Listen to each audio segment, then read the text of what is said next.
कौवा एक चोर था। जैसे ही स्टेशन पर ट्रेन आती वो चोरी करने चला जाता और जब ट्रेन चलने वाली होती तो वो बात करते हुए पक्षियों से फोन छीन के भाग जाता। कालू थोड़ा जल्दी करें, ट्रेन स्टेशन पर आ गई होगी, फिर अगली ट्रेन आने में 2 घंटे लगेंगे। जल्दी से जाएं, मुझे अपने लिए सोने के झुमके लाने हैं। ठीक है गौरी, जल्दी से नाश्ता करके अभी भागता हूँ, तुम देखना आज मैं 2 फोन छीन कर लाऊंगा। ऐसे बातें कर कालू कौवा स्टेशन की तरफ निकल जाता। कुछ ही पलों में ट्रेन भी आ जाती। यात्री पक्षी खिड़कियों पर बैठे अपना फोन चला रहे थे। कालू कौवा तो सब पे अपनी नजर बनाए हुए था। उस पक्षी को अपने फोन का जरा भी ख्याल नहीं, मैं उसी के फोन पे हाथ मारता हूँ, ये बिल्कुल ठीक रहेगा। धीरे धीरे सब पक्षी ट्रेन में चढ़ जाते हैं। कालू कौवा भी आगे बढ़ता और जैसे ही ट्रेन चलने वाली होती कालू कौवा तो उस पक्षी का फोन छीनकर भाग जाता। ट्रेन की रफ्तार थोड़ा तेज हो गई थी तो कोई भी ट्रेन से उतर नहीं पाता। अरे वाह, आज तो आईफोन हाथ लगा है, मेरे तो मजे आ गए। गौरी को झुमके भी दिलाऊंगा और अपने लिए कोट पैंट खरीदूंगा, आज तो मेरे मजे आ गए। ऐसे कालू कौवा खुशी खुशी फोन बेचने की दुकान पर जाता और आईफोन निकालते हुए बात करता। देखो भैया, आज तो बड़ा फोन लाया हूँ, पैसे थोड़े ज्यादा देना, पूरा 1 लाख का फोन है। अरे चल चल, पागल हो गया है क्या? आईफोन? मैं आईफोन नहीं खरीदता, इस फोन की वजह से मैं पकड़ा जाता हूँ। कोई दूसरा फोन हो तो जरूर देना, मैं ये आईफोन नहीं लूंगा। अरे भाया, ऐसी बात क्यों करते हो? मैंने कितनी मुश्किल से छीना, मैं इसका क्या करूँगा? जो चाहे वो करो, मैं तो नहीं खरीदूंगा, मुझे अपनी दुकान थोड़े ना बंद करवानी है। वो दोनों ऐसे बातें कर रहे थे, तभी वहाँ एक अमीर पक्षी आता और कालू कौवे की बात का जवाब देता। अरे अरे भाई साहब, आप ये आईफोन बेच रहे हो, लेकिन क्यों? चोरी का है, तुम्हें खरीदना है तो खरीद लो, बहुत सस्ते में दे दूंगा। हाँ भाई, बताओ तो सही, कितने रुपए में दोगे? बस बस 5,000 में दे दूंगा। हाँ भाई साहब, मैं अभी 5,000 देता हूँ। ऐसे वो अमीर पक्षी अपने पर्स में हाथ डाल कालू कौवा तो खुशी खुशी अपना हाथ आगे करता और वो अमीर पक्षी तभी कालू कौवे के पंख को हथकड़ी पहना देता। अरे अरे, ये सब क्या है? मेरे साथ धोखा हुआ। कालू कौवा तो घबरा गया था और तभी पुलिस वाले पक्षियों की जिप्सी पहुँच जाती। कालू कौवा तो बहुत डर गया था। अच्छा, ये छोटा सा धोखा खाकर तुम्हें दुख हो रहा है, और जब तुम लोगों के मेहनत से कमाए हुए फोन और पर्स छीन लेते हो तब उन बेचारों पर क्या गुजरती होगी, कभी सोचा है? नहीं इंस्पेक्टर साहब, मैंने ये तो कभी नहीं सोचा। ठीक है, तो अब जेल में सोचना। हवलदार, इस कौवे को गिरफ्तार करो। ऐसे पुलिस की जिप्सी कालू कौवे को जेल ले जाती और उसे जेल के अंदर डाल दिया जाता। कालू कौवा तो बहुत डर गया था और मन ही मन कभी न चोरी करने की कसम खाता। बस एक बार यहाँ से जान छूटे, फिर मैं कभी चोरी नहीं करूँगा। प्लीज गौरी, मुझे छुड़ाने आ जाओ, मैं जेल में रहना नहीं चाहता। अरे बदमाश चोर कौवे, अकेले अकेले क्या बड़बड़ा रहे हो? शोर किया तो डंडे से पिटाई करूँगा। चलो अब चुप करके बैठ। कालू कौवा चुप हो गया था। इधर गौरी को कालू के जेल जाने की खबर मिलती, वो भी बहुत डर गई थी। कालू, तुम जेल पहुंच गए, अब मैं क्या करूं? मुझे तो पुलिस वालों से बहुत डर लगता है। हाँ याद आया, अपने पड़ोसी कबूतर के घर जाती हूँ, शायद वो कालू को छुड़ाने में मदद करे। फिर गौरी कभी भागी भागी कबूतर के घर जाती और उसे कालू के पकड़ने की सारी बात बताती। अरे अरे गौरी, तुमने सोच भी कैसे लिया? मैं तुम्हारे चोर पति को छुड़वाने जाऊंगा। चोरी करते समय तो एक बार नहीं रोका, मैं नहीं जाऊंगा, कहीं पुलिस वाले मुझे ही न चोर समझने लगे। प्लीज कबूतर भाई, एक बार चल दो, मैं वादा करती हूँ कालू अब से चोरी नहीं करेगा। गौरी खूब मिन्नतें करती, लेकिन कबूतर तो उसके साथ नहीं जाता। फिर वो मिट्ठू तोते के पास जाती और उसे भी सारी कहानी बताती। गौरी कौवे, क्या सबूत है? कालू फिर कभी चोरी नहीं करेगा। ना बाबा ना, मैं भी नहीं जाऊंगा। ऐसे बोलकर मिट्ठू तो दरवाजा बंद कर लेता। गौरी चिंता में थी और आखिर में भागी भागी रानो चिड़िया के घर जाती। रानो बहन, कालू को छुड़वाने मेरे साथ चले, उसे पुलिस ने पकड़ लिया। प्लीज रानो बहन, मना ना करना। गौरी बहन, आप शांत हो जाएं। लेकिन कालू भैया को पुलिस ने क्यों पकड़ा, मुझे आराम से बताएं, आखिर बात क्या है? वो चिड़िया, कालू चोरी करता था, उसने कल आईफोन चुरा लिया और पुलिस वाले पकड़ के ले गए। कृपया मेरी मदद कर दो। लेकिन गौरी, आपने तो कहा था कालू स्टेशन पर पानी पूरी बेचता है, वो चोरी करता है, ये तो आपने कभी नहीं बताया। रानो, तुम भी ना समझो, चोरी करना कोई काम थोड़े ना है, जो सबको सच सच बताएं। गौरी, अगर कालू कौवा सच में पानी पूरी बेचता तो मैं जरूर चलती और जितना मुझसे हो पाता मैं उतना साथ देती, लेकिन अब तो मामला चोरी का है, मैं कहीं नहीं जाऊंगी, मुझे माफ करना। प्लीज चिड़िया, चल दो ना, मुझे बहुत डर लग रहा है, कहीं वो कालू को मार ना दे। अब तो तो अपने पति का डर लग रहा है, और जब वो आते जाते पक्षियों की चीजें चुराता तो तुम्हें बहुत मजा आता होगा। अब जाओ यहाँ से, मैं तुम्हारी कोई मदद नहीं करूँगी। गोरी कवि यहाँ वहाँ भागकर थक गई थी और आखिर में अकेले ही पुलिस स्टेशन जाती, जहाँ कालू कौवा तो जेल में बैठा था। दरोगा साहब, मेरे पति को छोड़ दो, मैं उसे लेने आई हूँ। अच्छा, तो तुम हो इस चोर की पत्नी। लेडीज पुलिस, इसे भी अंदर करो। ये भी इसे चोरी करने को उकसाती थी। इसने खुद ही बयान किए हैं कि मेरी पत्नी ने झुमकों के लिए मुझे चोरी करने भेजा। फिर गोरी कवि को भी अंदर डाल दिया जाता। वो दोनों तो बहुत डर चुके थे और पंख जोड़ के सबसे माफी मांगते। प्लीज दरोगा जी, हमें बाहर कर दो, अब से हम मेहनत करके खाएंगे, कभी चोरी नहीं करेंगे। आप चाहे तो हम पे नजर रखना। हाँ दरोगा साहिब, मुझे पानी पूरी बनाना अच्छे से आता है, मैं अब से पानी पूरी बेचूंगा। आप चाहे तो मेरे ठेले से पानी पूरी खाना। ऐसे दोनों काफी देर तक माफी मांगते, फिर पुलिस दोनों को छोड़ देती है। कालू कौवा तो सच में सुधर गया था। वो अपना पानी पूरी का ठेला लगाता और पूरी ईमानदारी से काम करता और उनकी खूब अच्छी कमाई होती, जिससे दोनों पति पत्नी की खुशियों का ठिकाना नहीं था। ये हम हवाई जहाज में जाएंगे। मम्मा, मेरी लाल टोपी और हरी वाली टाई दे दो, मैं वही पहनूंगा। और मम्मा, मेरी फूल वाली टोपी दे दो, जो मैंने मेले में से खरीदी थी, मैं तो वही टोपी पहनूंगी। रानो चिड़िया अपने बच्चों को तैयार करती है और खुद भी तैयार होकर कबूतर के घर जाती। कबूतर भाई, हमारे घर का ध्यान रखना, मैं फ्लाइट से विदेश जा रही हूँ। चिड़िया बहन, विदेश में आपका कौन रहता है, जरा हमें भी तो बताएं। कबूतर भाई, विदेश में टुन्नू जी की बहन रहती है, वो काफी दिनों से हमें फोन करके बुला रही थी और ये बच्चे भी जिद करने लगे, तो आज समय निकालना ही पड़ा। रानो बहन, हवाई जहाज में जाने पर तो बहुत खर्चा आता है।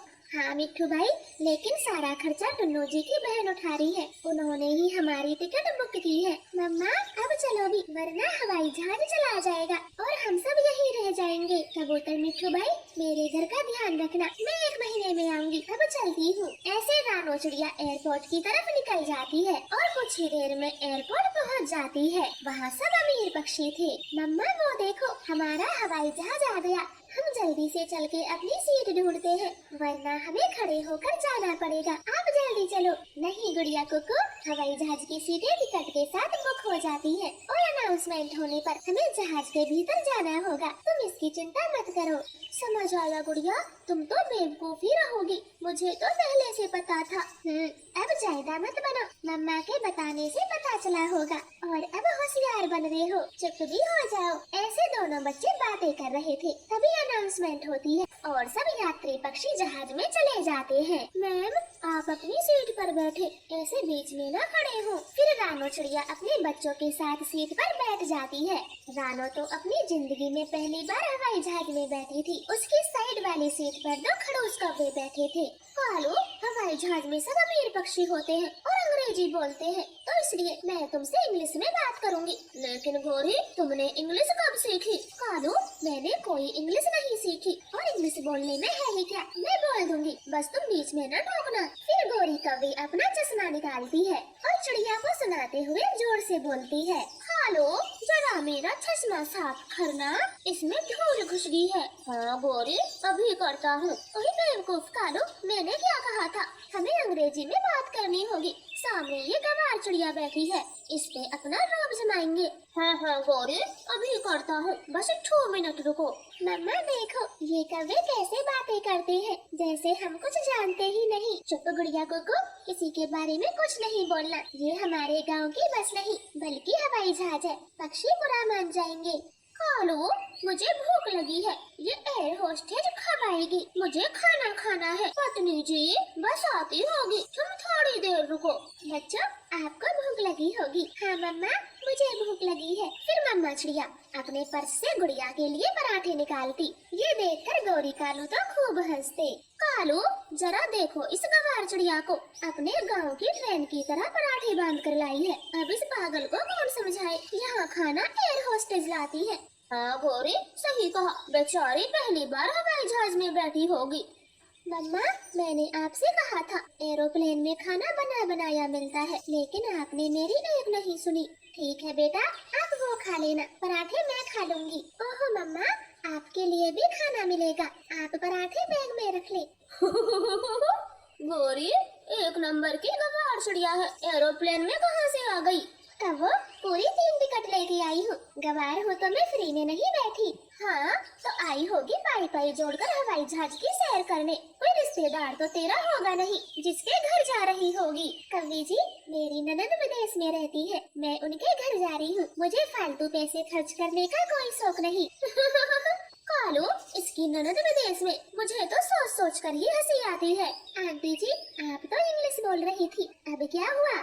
गुड़िया की इस बात पर गोरी चुप हो जाती है। तभी एयर होस्टेस खाना लेकर आती है। मैम, मैं सैंडविच खाऊंगी और मैं नूडल्स खाऊंगा और मुझे बर्गर दे दो, मैं बर्गर खाऊंगी। एयर होस्टेस चिड़िया के परिवार को खाना देती है और कौवों की तरफ जाती है। मैम, मैं छोले भटूरे लूंगा। और मैम जी, मैं गाजर का हलवा खाऊंगी। गोरी की इस बात पर गुड़िया को खूब हंसते। मैम, मैं अभी आपका गाजर का हलवा लाती हूँ, आप बस थोड़ी देर वेट करें। फिर गुड़िया कोको और रानो अपना भोजन खाते। गोरी चुपचाप बैठी थी। थोड़ी देर में एयर होस्टेज गाजर का हलवा लेकर आती और कुछ ही देर में फ्लाइट विदेश में रुक जाती है। सब पक्षी उतर गए थे। कालू, हवाई जहाज में बैठकर तो बड़ा मजा आया। अब दोबारा से वापस अपने जंगल भी जाना है, तब तक यहाँ वहाँ घूम लेते हैं। खामे खा मेरा खर्चा करवा दिया। मम्मा, वो देखो, बुआ जी अपनी कार लेके खड़ी है, जल्दी से उनके पास चलो। हाँ बच्चों, जल्दी चलो, बुआ जी के पास चलते हैं। कौवे चिड़िया को देख रहे थे। कालू, सच में वो गवार चिड़िया तो अपनी ननद के घर आई है। देखो कैसे कार लिए उसका इंतजार हो रहा है और हम ही यहाँ घूमने आए थे। कवि जी, हमारी कार तो आ गई, अब आप कहाँ जाओगी? लगता है तुम ही घूमने आई हो। अगर मैंने ठीक कहा तो दूसरी फ्लाइट कल आएगी। कल तक तुम यही रोड पर बैठी बैठी इंतजार करो, हम तो चलते हैं। ऐसे रानो चिड़िया कार में बैठकर चली जाती और कौवे उसका मुँह देखते रह जाते। आपका धन्यवाद। लगातार 1 हफ्ते से बारिश हो रही थी। सब पक्षी अपने अपने घरों में बैठे थे। रानो और कबूतर की छतें तो टपकने लगे थे। कबूतर तो बारिश में ही छाता लेकर घर से बाहर जा रहा था। कबूतर भैया, आप इस बारिश में कहाँ जा रहे हो?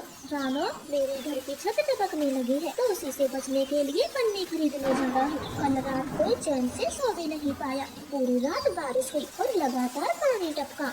यही हाल तो मेरे घर का है, कई दिनों से मेरी भी छत टपक रही है, मुझे भी पन्नी हिलानी होगी। चिड़िया कबूतर ऐसे बातें कर रहे थे। अपने घर की बालकनी में बैठे कौवे सुन रहे थे। वो तो दोनों का मजाक बनाते हैं। कालू, इन गरीबों की छतें टपक रही है, पहले तो अच्छे से मरम्मत नहीं की, अब लाते फिरेंगे पन्नियाँ।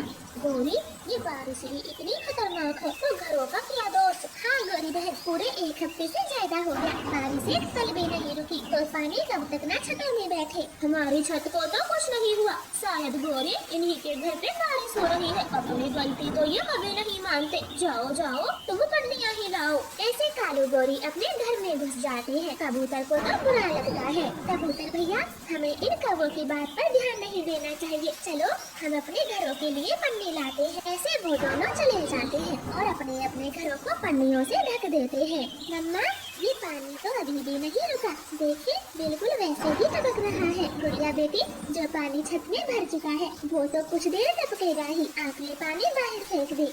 मम्मा, आप कहीं जा रही हो? हाँ कुकू, कबूतर भाई भोजन की तलाश में जा रहे हैं तो सोचा मैं भी कुछ ले आऊं। लेकिन मम्मा, अभी तो हमारे पास बहुत सारा भोजन है। हाँ कुकू, इस बारिश का कोई भरोसा नहीं, तो ऐसे में जो भी आ जाएगा खाने के लिए काम ही आएगा। तुम दोनों घर में ही रहना, मैं जल्दी ही आऊंगी। ऐसे रानो चिड़िया कबूतर के घर जाती है। कबूतर भी छाता लेकर घर से बाहर आ गया था। फिर वो दोनों भोजन की तलाश में चले जाते हैं। उनकी किस्मत बहुत अच्छी थी, जल्द ही उन्हें एक अंगूरों की बेल दिखाई देती है। कबूतर भैया, जरा देखो, इस बेल पर तो अंगूर लगे हैं। मेरी गुड़िया कुकू तो अंगूर देखकर बहुत खुश होंगी। हाँ चिड़िया, मेरा बेटा भी बाजरा खा खा के थक गया है, नरम नरम अंगूर देखकर वो भी नाच उठेगा। ऐसे वो दोनों जल्दी जल्दी अपनी टोकरी अंगूरों से भरते हैं और बारिश में घर आने लगते हैं। गोरी कभी दूर से देख रही थी। कालू, इन मरे कबूतर और चिड़िया के हाथ में तो अंगूरों से भरी टोकरी है, इन्हें ऐसी बारिश में अंगूर कहाँ से मिल गए? कहीं से भी मिले हो, चलो चलकर मांगते हैं। ऐसे दोनों दोनों भागकर चिड़िया कबूतर के पास जाते हैं। गौरी तो बड़े प्यार से बोलती है, चिड़िया बहन कबूतर भैया जरा हमें थोड़े से अंगूर दे दो, इसे बारिश में सूखा दाना खाकर मेरा तो मुंह छिल गया। गौरी मैं तो एक अंगूर नहीं दूंगा, बारिश में बड़ी मुश्किल से लाया हूँ। ऐसे बोलकर कबूतर तो अपने घर चला जाता है। गौरी चिड़िया से बोलती है, चिड़िया बहन ये कबूतर तो ऐसा ही है, आप हमें अंगूर दे दे, मेरा अंगूर खाने का बड़ा मन है। गौरी मैं अपनी मेहनत से लाई अंगूर भला तुम्हें क्यों दे दूं, अपने बच्चों के लिए लाई हूँ। हाँ मगर पता जरूर बता सकती हूँ, बड़ी नदी के पास एक बेल लगी है, आप वहाँ से अंगूर तोड़ लाए। चिड़िया बहन बारिश बहुत तेज है, मुझे ठंडी भी लगी है, प्लीज आप भी अंगूर दे दे, मैं कल ले आऊंगी। तो गौरी कल ही खा लेना, अब मैं तो चली, मेरे बच्चे इंतजार कर रहे हैं। ऐसे रानो भी अपने घर में चली जाती है। गौरी कालू को तो बहुत गुस्सा आता है। कालू ये चिड़िया तो बहुत इतराने लगी, हमें मांगने पर भी अंगूर नहीं दिए। गौरी इसको सबक सिखाना होगा, कुछ तो करना होगा।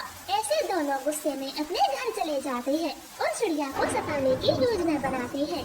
गौरी आइडिया मिल गया, इस चिड़िया के घर के तारे काट दूंगा और ये बारिश में बेघर हो जाएगी, तब इसको सबक मिलेगा। हाँ और तब पता चलेगा कैसे हमें आंखें दिखा के गई। दोनों कौवे रात होते ही आरी लेकर चिड़िया के घर के पास जाते और धीरे धीरे घर की मजबूत लकड़ियाँ काट डालते। कुछ ही पलों में चिड़िया का घर गिर जाता है। कोई बचाओ, कोई बचाओ, मेरा कोको घर के अंदर फंसा है, कोई हमारी मदद करो। चिड़िया जोर से चिल्लाती है। कबूतर मिट्ठू भाग कर आते हैं और घर में दबे कोको को बाहर निकालते हैं। मम्मा चिड़िया अपने बच्चों को पंखों में छिपा लेती है। चिड़िया बहन ये बारिश न जाने कितना नुकसान करेगी, देखो तुम्हारा आज तो घर ही गिर गया, मुझे तो अब डर लगने लगा है। चिड़िया बहन आपका घर बारिश में नहीं गिरा, देखो घर की लकड़ियाँ आरी से काटी गई है, किसी ने जानबूझकर घर गिराया है। हाँ मिट्ठू भैया इस बात पर तो ध्यान ही नहीं दिया, जरूर ये उन कौवों ने किया होगा, मैंने उन्हें अंगूर नहीं दिए थे तो जालमों ने मेरा घर गिरा दिया। मम्मा अब हम कहाँ रहेंगे, माफ करना चिड़िया बहन, मैं तुम्हें अपने घर ले चलता, लेकिन मेरा घर तो बहुत कमजोर है, वो सबका वजन नहीं झेल पाएगा। चिड़िया बहन अब मेरे घर चल दो, ऐसे में बाहर कहाँ रहोगी। नहीं कबूतर भैया कहीं मेरी वजह से आप भी बेघर हो गए तो मैं अपने आप को कभी माफ नहीं कर पाऊंगी। फिर चिड़िया बहन आप कहाँ जाओगी। भाइयों आप बस मेरा छोटा सा बांसों का घर बनवा दो, मैं आपका ये एहसान कभी नहीं भूलूंगी। चिड़िया बहन एहसान की कोई बात नहीं, मैं बांस तो ढेर सारे ले आऊंगा, लेकिन मुझे उनसे घर बनाना नहीं आता। कोई बात नहीं आप दोनों बस बांस ला कर दे, घर बनाना मैं जानती हूँ, मैंने अपनी माँ से सीखा था। ऐसे कबूतर मिलकर ढेर सारे बांस लेकर आते और चिड़िया उनसे घर बनाना शुरू करती और रात होने से पहले उनका छोटा सा घर बन के तैयार हो जाता है। चिड़िया अपने घर में चली जाती है और दूसरी तरफ कौवों का पेड़ बहुत कमजोर था, वो लगातार बारिश होने से गिर जाता है। कालू हमारा घर तो मजबूत था, लेकिन ये पेड़ ही नहीं टिक पाया, अब हम क्या करेंगे। चलो गौरी जैसे चिड़िया का घर कबूतर मिट्ठू ने मिलकर बनवाया, हम भी उनकी मदद लेकर बांसों का घर बनाते हैं, अब जल्दी चलो। ऐसे वो दोनों भागकर मिट्ठू के घर जाते, लेकिन वो तो साफ साफ मना कर देता। फिर वो दोनों कबूतर के पास जाते। गौरी कालू मेरे पास समय नहीं है, आप किसी और से मदद लो। कालू चिड़िया जरूर हमारी मदद करेगी, चलो वहीं चलते हैं, मुझे बहुत ठंड लगी है। फिर बारिश में भागते हुए वो दोनों चिड़िया के पास जाते हैं। चिड़िया हमारी मदद करो, हमारा भी बांसों का घर बनवा दो, हम बांस का घर बनाना नहीं जानते। गौरी बहन मैं भी नहीं जानती, ये तो कबूतर और मिट्ठू भाई ने बनाया है, तो आप वहीं जाओ। ऐसे चिड़िया भी उनकी मदद नहीं करती और कुंडी लगा लेती है। कौवे तो पूरी रात बारिश में यूं ही भटकते और खुद को छुपाने की यहाँ वहाँ कोशिश करते, लेकिन वो कहीं नहीं बच पाते और पूरी रात बारिश में भीग कर काटते। उन्हें सबक मिला था, जो गड्ढा दूसरों के लिए खोदते हैं आखिर